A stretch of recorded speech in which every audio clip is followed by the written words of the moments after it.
Jeudi 17 avril, Madame, Monsieur, Yaorana, bonsoir et bienvenue dans le journal de Tahiti Nui Télévision. Tout de suite, les titres que nous allons développer ce soir. Un jeune chercheur hawaïen s'intéresse à l'impact des essais nucléaires sur nos populations. Keulu Fox a présenté son projet ce matin devant les membres du CESEC, un projet porteur d'espoir pour l'association 193. Ils ont appris tous les secrets du vin. Les élèves du lycée hôtelier ont eu droit à une masterclass de sommellerie cet après-midi. Masterclass en présence du meilleur sommelier du monde. Olivier Poussier a partagé son expérience pour un moment sensoriel unique. Il nous fait l'honneur d'être parmi nous ce soir.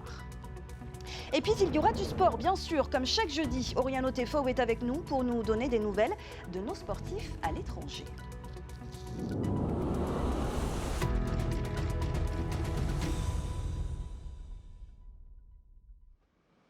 Permettre aux populations océaniennes de réaliser leurs propres recherches en matière de génétique. C'est donc ce que propose un jeune chercheur hawaïen. Keulu Fox est actuellement sur le territoire pour établir un partenariat. Objectif, mieux comprendre nos spécificités et mieux identifier les conséquences génétiques des essais nucléaires. Il a présenté son projet ce matin face aux membres du CESEC. Laure Philibert et Mere Teato étaient sur place. Après le président du pays, ce sont les membres du Conseil économique, social, environnemental et culturel que Keulu Fox et son équipe de scientifiques sont venus convaincre. Invités à présenter leurs travaux face à la 4e institution du pays, ces chercheurs espèrent développer des analyses génétiques directement dans le Pacifique, afin, entre autres, de mieux comprendre l'impact des essais nucléaires sur nos populations.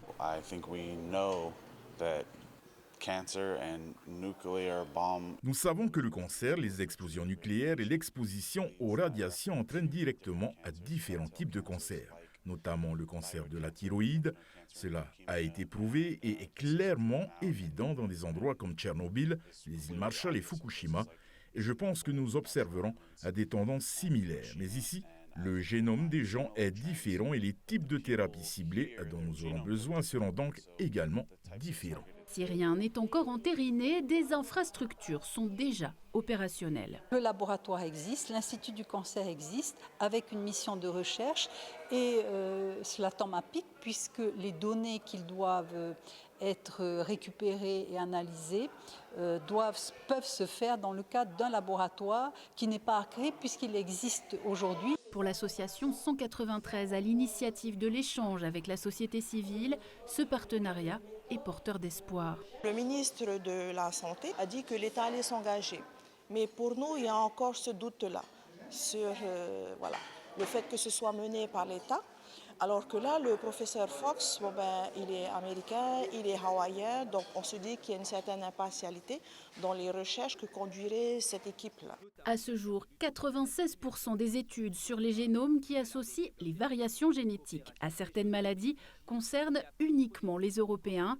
Keulu Fox souhaite changer la donne et porter les populations océaniennes au rang de partenaires et non plus uniquement de sujets de recherche. Souvenez-vous, c'était il y a un mois. L'hôtel Heitiare Inn, situé à Faa'a, était ravagé par les flammes.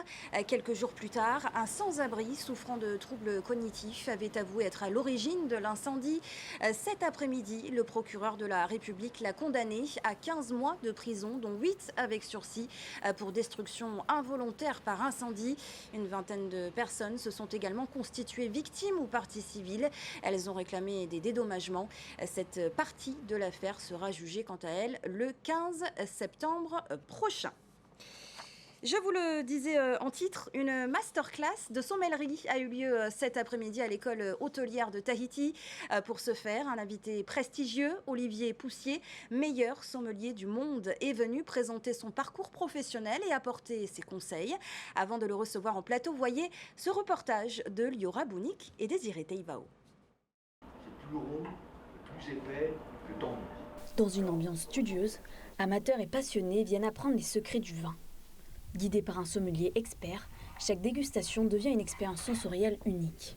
On est vraiment dans l'apprentissage des connaissances et des termes vraiment techniques liés justement à la sommellerie. Donc là, on voit vraiment plus pousser dans les notions de cépage, donc la variété de raisins. On va aborder aussi le terroir, donc au niveau de la localisation géographique qui est utilisée dans les vignes. Organisée pour répondre à une forte demande du secteur, cette 4e édition est marquée par la présence d'Olivier Poussier, champion du monde de sommellerie.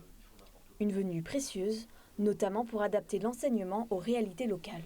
Poussier apporte des conseils spécifiques à la Polynésie, au climat de la Polynésie, et donc une autre manière, des techniques que nos élèves, nos futurs sommeliers doivent acquérir pour vraiment permettre aux clients de déguster donc, ces vins blancs ou ces vins rouges dans des meilleures conditions possibles pour pouvoir prendre plaisir dans la dégustation. Une masterclass qui vient enrichir la formation des élèves, un métier qui allie expertise technique et véritable passion.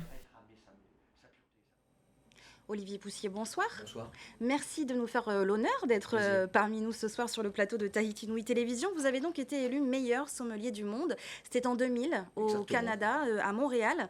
10 ans auparavant, vous avez été meilleur sommelier de France. Vous avez été formé à la Tour d'Argent, une adresse mythique des quais de Seine à Paris, puis formé également en Angleterre. Et vous consacrez votre vie à la diversité viticole de la planète. Voilà, je résume un peu votre carrière qui est très longue. Qu'est-ce qui vous anime, qu'est-ce qui vous passionne dans le vin exactement ? Le métier de sommelier est un métier de passion, un métier, nous sommes des passeurs de messages. Et la passion, garder, si vous voulez, ce caractère de sommelier, la curiosité, comprendre, savoir est un élément fondamental. Donc tout ceci m'emmène effectivement à pouvoir aller aux quatre coins du monde et visiter les vignobles divers et variés. Et puis mes activités diverses en termes de consultant m'emmènent aussi à prospecter, à découvrir les nouveaux talents, les confirmations des talents, et c'est formidable. Et à voyager également jusqu'en Polynésie, puisque c'est la 3e fois que vous venez partager votre expérience avec les étudiants du lycée hôtelier. Le partage, vraiment, c'est ce qui vous anime. Qu'est-ce que vous leur apprenez à ces élèves Oui, alors déjà, j'ai moi-même été élève. Je suis un enfant issu de l'apprentissage et de l'école hôtelière. Et je trouve qu'il est normal et légitime qu'avec mon rang et mon statut aujourd'hui, je puisse redonner aussi aux jeunes l'envie de faire de la restauration, de l'hôtellerie et surtout le métier de sommelier. On leur apprend des fondamentaux, on leur apprend aussi... J'aime écouter leur quotidien aussi, parce que ici, sous un climat du Pacifique, avec l'humidité et la chaleur, il y a aussi toute une méthodologie à servir les vins, à gérer les températures. Qui est tout à fait bien spécifique. Un peu tout ça et à s'adapter au contexte local. Voilà. Vous avez repéré des talents. Est-ce qu'il y a du talent en Polynésie ? J'ai repéré surtout des jeunes passionnés, motivés, et il le faut, parce que notre métier de sommelier, c'est un apprentissage perpétuel, une remise en question des connaissances au quotidien. Et puis, vous savez, le monde du vin évolue de façon incroyable, et il y a toujours une nouvelle loi, une nouvelle législation, une nouvelle appellation, et donc on doit être au goût du jour et au fait au quotidien. J'imagine que vous avez pu goûter les vins polynésiens. Oui, il m'est arrivé. Alors, les vins polynésiens, pas uniquement de la Polynésie française, parce que si on parle effectivement de la Polynésie, le triangle polynésien, c'est-à-dire de Hawaï, où il y a déjà une appellation d'origine contrôlée, sur l'île de Maui, qui a été définie par les Américains, et puis il y a aussi l'île de Pâques qui appartient aux Chiliens. Il y a aussi une appellation d'origine contrôlée qui s'appelle Rapa Nui, qui est le nom ancien de l'île de Pâques, qui est une appellation, un vignoble d'une trentaine d'hectares qui a été créé en appellation depuis 2021. Donc tout ça fait que et puis il y a la Nouvelle-Zélande aussi qui fait partie du triangle polynésien.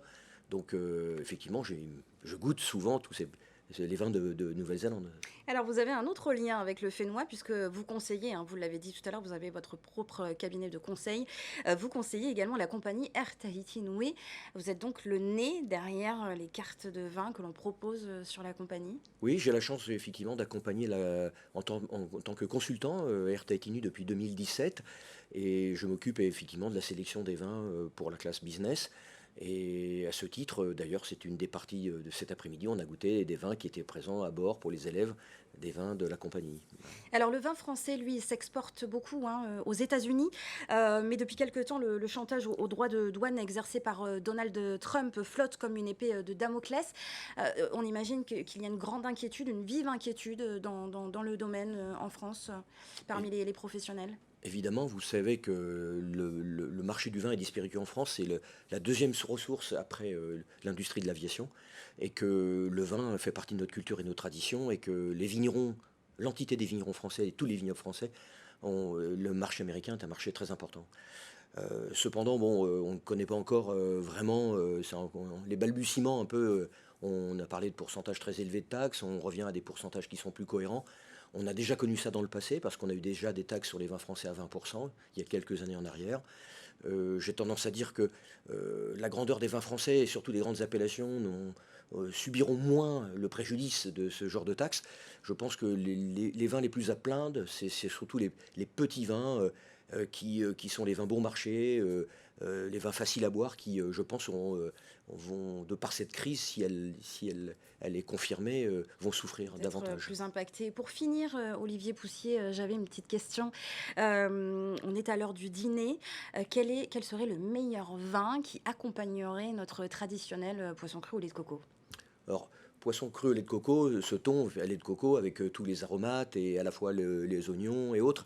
Moi, je partirais pour rester dans un caractère polynésien, on a parlé de la Grande Polynésie, je partirais sur un Sauvignon blanc de Nouvelle-Zélande et je partirais sur un Sauvignon blanc qui vient de la partie nord de l'île du Sud, du secteur de Marlborough, avec un domaine que j'apprécie qui est en culture biodynamique et biologique qui s'appelle Dog Point. Et surtout une cuvée que j'adore qui s'appelle Section 94. C'est un Sauvignon magnifique qui va jouer un rôle très intéressant. Il a la capacité à trancher sur le gras du poisson cru et à la fois par ses aromatiques aller chercher tous les accompagnements et la garniture qu'il compose. Eh bien, c'est très précis. Merci beaucoup pour vos précieux conseils Je vous en prie, madame. et d'être venu parmi nous ce soir sur le plateau de Tahiti Nui Merci de votre Télévision. accueil. Immersion à présent au cœur de la journée polynésienne organisée au sein du lycée Samuel Ra'apoto. Un événement entre tradition, réflexion et partage autour de l'identité maori auquel ont assisté Athéna Milcam et Tauhiti Tauniwamusan. Maintenant, la chose qu'il faut essayer de tirer de vous, c'est que vous vous rendiez compte qu'il vous manque quelque chose. Qui parle de Maori? Vous là. Contre toute attente, pas de danse dans cet atelier pourtant animé par une référence du Ori Tahiti. Ce court moment est l'occasion d'une véritable introspection autour d'une question: qui sommes-nous au Veimatou? Une quête de soi qui rappelle l'importance de parler et pratiquer sa langue, tant sur le plan identitaire que professionnel. Tout ne se résume pas qu'à la danse, qu'aux percussions. Et vraiment, c'est au fond d'eux et dans les familles que réside la culture, on va dire. Parce qu'au moment où on va quitter cette île pour, je ne sais pas, étudier en France ou partir travailler ailleurs, la seule chose qui va nous différencier des autres, c'est notre langue. Depuis toute petite, je n'ai pas non plus pris l'habitude de le faire avec mes grands-parents, bien qu'ils parlent. Non, je ne pratique pas du tout ma langue et je regrette un peu quand même. Comme elle vient de dire, il y a des postes qui s'offrent à nous, mais par le manque de savoir, on échoue. Plus qu'un simple événement du calendrier, cette journée polynésienne agit comme une piqûre de rappel et pour certains, une révélation culturelle. Beaucoup ne connaissent pas forcément nos différentes traditions que nous avons dans nos 5 archipels. Et aujourd'hui, l'objectif était de proposer des ateliers en rapport aux 5 archipels afin de se remémorer ou de découvrir du coup d'où venons-nous et qui sommes-nous. Vraiment, l'envie aujourd'hui, le seul mot d'ordre, c'est partage.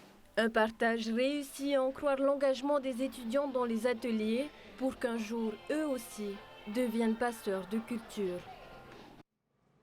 Après la culture, le sport, comme chaque jeudi, c'est le moment de prendre des nouvelles des athlètes polynésiens évoluant à l'étranger. C'est tout de suite dans Théara Sport.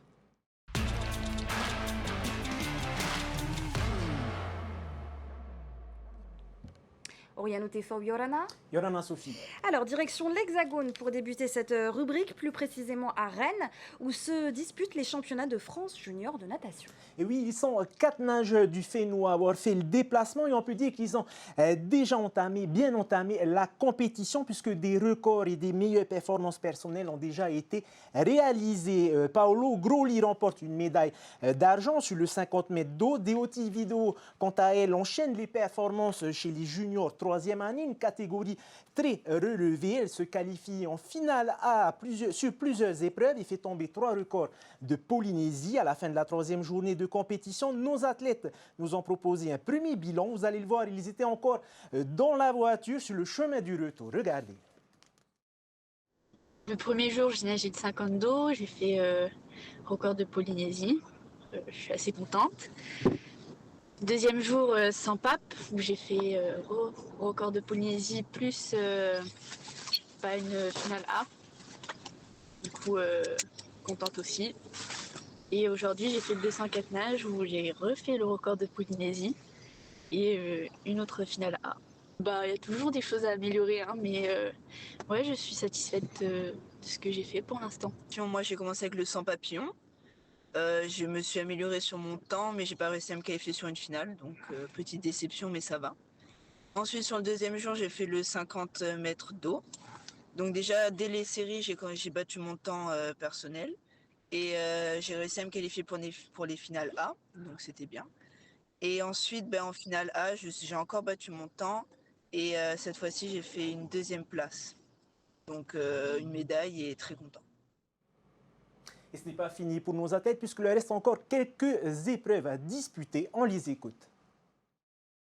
Moi, l'épreuve où je suis le plus à l'aise, c'est le 200 papes, qui est du coup le dernier jour dimanche. Ouais, je me sens bien et je pense que je peux nager vite. Il me reste encore 3 nages ou 4. Il me reste le 200 papillons, le 100 mètres d'eau et le 200 mètres d'eau. Ma spécialité, c'est le 200 d'eau et moi aussi, ce sera le dimanche.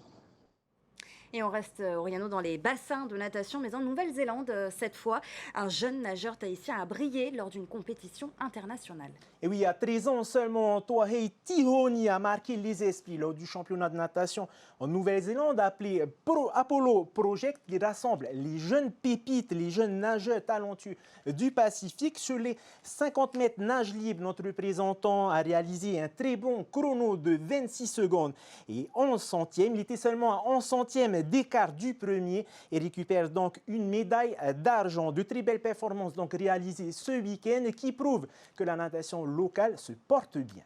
Retour en France maintenant à Montpellier où la semaine dernière l'équipe de France U16 de volleyball se prépare en vue des prochains championnats d'Europe. Et oui, et on en parle puisque parmi les 4 entraîneurs qui encadrent ces espoirs, on retrouve notre Tahitien Benjamin Tetauvira, ancien joueur professionnel en France. Il a vécu en immersion avec ses pépites du volleyball au Crêpes de Montpellier. Parmi ces jeunes U16, il y avait aussi un Tahitien, Tahitoa Afayapia.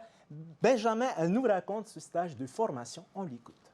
Au tout début, on a démarré par le poids, la taille, toutes les mensurations qu'il y a sur le joueur pour voir justement l'évolution stage après stage, quoi. Depuis le début, c'est vraiment une expérience très enrichissante. Hein. On fait 3 heures d'entraînement le matin et 3 heures en fin d'après-midi. En tout, c'est 6 heures d'entraînement par jour. Hein. Et c'est vraiment un autre univers. Hein. Et ils sont peut-être jeunes, mais dès leur plus jeune âge, on les forme justement à devenir l'élite française de demain. Hein. Ça n'a rien à voir, on n'a pas l'habitude de voir ça à Tahiti. Hein. C'est vraiment spécifique, les machines qu'on voit là, c'est vraiment spécifique pour les services, la réception, la défense, pour améliorer justement la gestuelle le mouvement. Hein. Et après, c'est des répétitions et des répétitions, quoi. C'est quelque chose qu'on n'a pas et qu'on peut peut-être avoir un jour. Hein. Il faut positiver. Et on reste positif. Voilà Sophie, c'était donc l'actualité de nos sportifs à l'international. Merci beaucoup Oriano, on se retrouve jeudi prochain à la même heure. Et on continue ensemble de parler sport à l'international. On prend à présent la direction de l'Arabie Saoudite où les Tiki Toa sont arrivés il y a 48 heures. La sélection de beach soccer entame sa dernière phase de préparation à la Coupe du Monde avec un camp d'entraînement intense dans la capitale saoudienne. Notre spécialiste Olivier Huc fait partie du voyage. Il nous raconte comment se déroule ce dernier stage.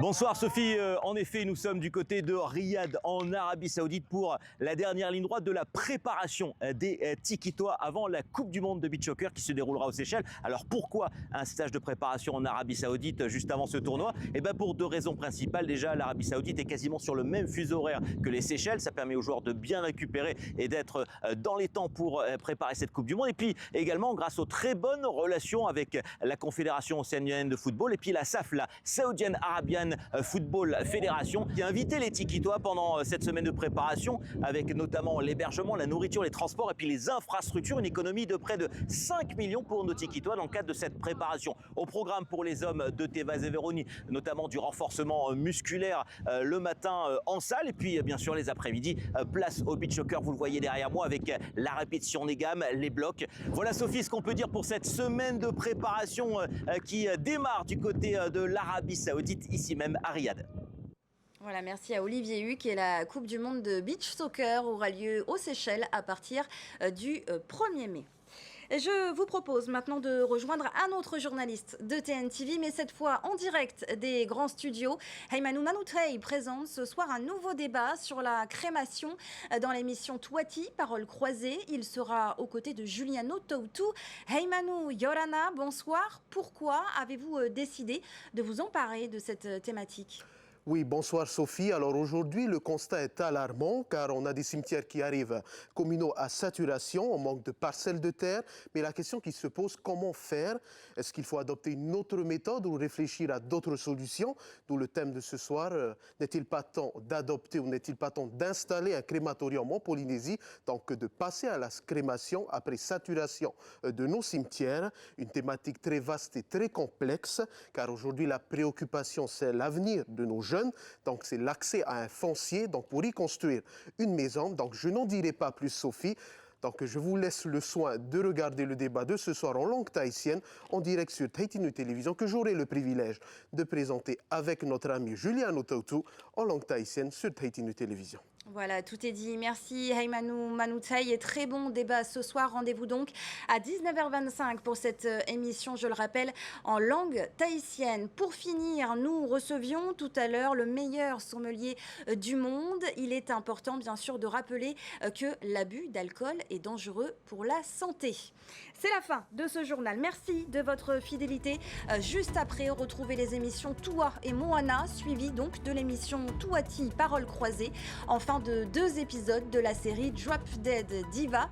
Demain, Davidson Bennett reprend les commandes des journaux du week-end.